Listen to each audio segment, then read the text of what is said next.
All right, let me tell you what really happened.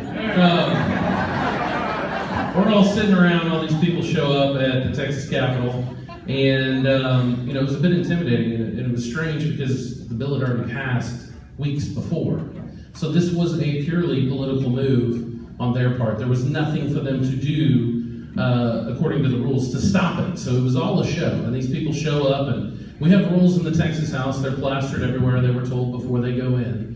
And we knew something was going to happen. It was just way too coordinated. All of a sudden, they unrolled this huge sign. I don't remember what it says, but a huge sign on one side of the Texas House. Now, you have to understand, it's a bit intimidating to be on the floor, surrounded by hundreds of people just who hate you in many cases. I'm the only fat guy with a beard, so I stand out a lot of times.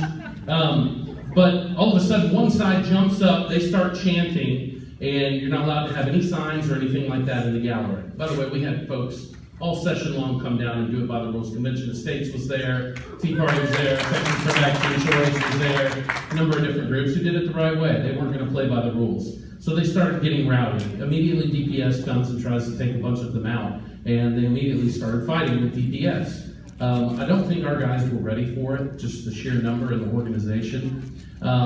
As soon as all the DPS officers ran to the one side where they had the big sign that they rolled out, then the other side of the Texas House started doing it too. As soon as they went over there, then they did it in another area, and everything was planned by the books. And the next thing you know, we're forced to shut down the house. They're yelling, screaming.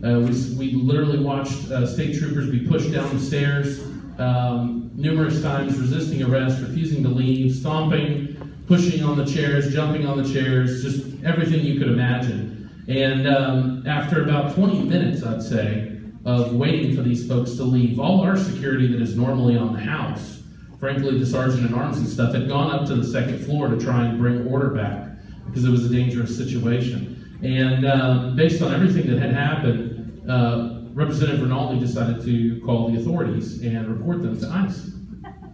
And there was one specific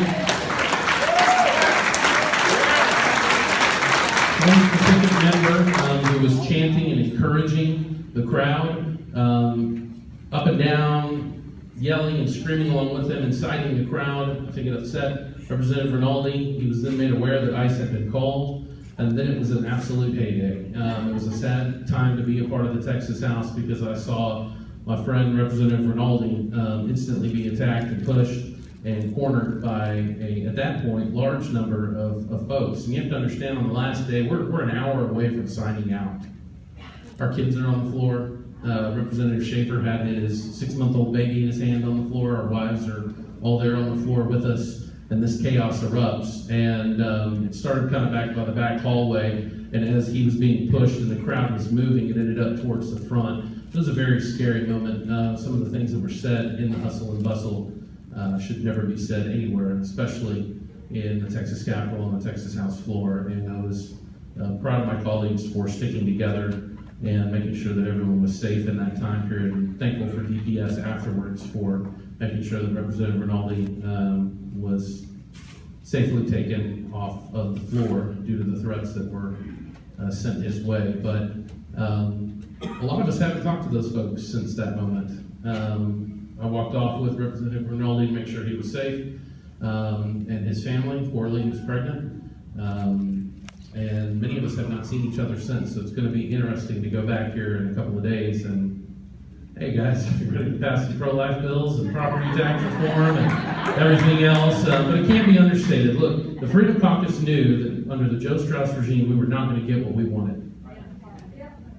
And that our cards would be best played against the Senate, and the great job that they did passing conservative reforms under Dan Patrick and under what Greg Abbott said that he wanted in the State Address. So getting into overtime was the game plan as soon as we saw a path, and we're there, and we're ready to bring the win home for you guys.